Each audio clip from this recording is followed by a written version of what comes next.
Enjoy জামাই জামাই সত্যিকার অর্থে যে বাংলাদেশের মানুষ এখনো যে আনন্দ করতে চায় সেটা প্রমাণ কিন্তু হেলিকপ্টারের মাধ্যমে একটা জিনিস কিন্তু আবার দুঃখ প্রকাশ করি সবসময়।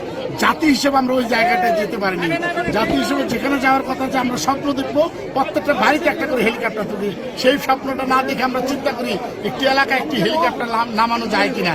আজকে আমার বন্ধুর মেয়ের বিয়ে, এখানে আমি সিদ্দিকুর রহমান আমার সেই ইভেন্ট ম্যানেজমেন্ট 5 স্টার মার্কেটিং কমিউনিকেশনের পক্ষ থেকে প্রবাসের যে হেলিকপ্টারটা এখানে আসছে সেটা আমি মনে করি যে প্রবাসীদের যে সংস্থা, সেই সংস্থার জায়গা থেকে হেলিকপ্টারটা সারা বাংলাদেশে তারা চায় যে বাংলাদেশের প্রতিটা এলাকায় হেলিকপ্টার যাবে এবং সেটা সম্ভব। কারণ বিভিন্ন অফার থাকে বিভিন্ন সময়, সেই অফারগুলোকে লুফে নিতে হয়। আর বিয়েটা হচ্ছে আনন্দের বিষয়।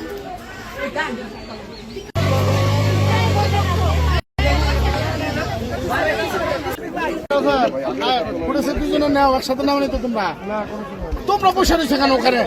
অন্য লোকেরা আমাদের খুবই খুশির দিন। আমাদের ভাতিজির বিয়েতে বর হেলিকপ্টার নিয়ে এসেছে বউ নেওয়ার জন্য, এবং এতে আমাদের এলাকার লোক খুবই আনন্দিত এবং উৎফুল্ল। এবং এই প্রথম আমার ইউনিয়নে প্রথম কোনো বর হেলিকপ্টার নিয়ে বউ নিতে এসেছে, এটা দেখে সবাই এলাকাবাসী সবাই আনন্দিত। এবং আমরা তো ঢাকা থেকে এসেছি, আমরাও খুব এটা দেখে খুবই বিষয়টা যদি প্রকাশ করার একমাত্র মাধ্যম হেলিকপ্টারে করে বর বা কনে আসবে, বা কনে বরের বাড়িতে যাবে, বর কনের বাড়িতে আসবে বিয়ে করার জন্য, সেটা ব্যাপার। এবং এটা আরেকটা জিনিস কিন্তু প্রমাণ করে, সেটা হলো যে বাংলাদেশের মানুষ যেমন প্রথমে বিয়ে করতে এসে ভাবে না কখনো যে মানুষের হাতটা পেলাম সেই হাতটা যেন সারা জীবন ধরে রাখতে পারি একটি হেলিকপ্টারের শক্তির ন্যায়। এবং সারা বাংলাদেশ নয়, যেমন হেলিকপ্টার দেখার জন্য আসে তেমনি করে যেন তাদের সুখের সংসারটা দেখতে আসে, সেটা আমার পক্ষ থেকে শুভকামনা থাকে।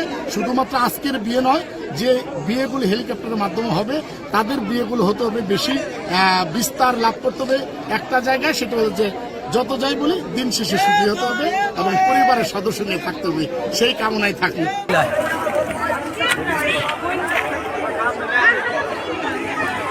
সাশ্রয়ী খরচ ও সহজে হেলিকপ্টার, এয়ার অ্যাম্বুলেন্স ও প্রাইভেট জেট বিমান ভাড়া দিচ্ছে প্রবাসীর হেলিকপ্টার।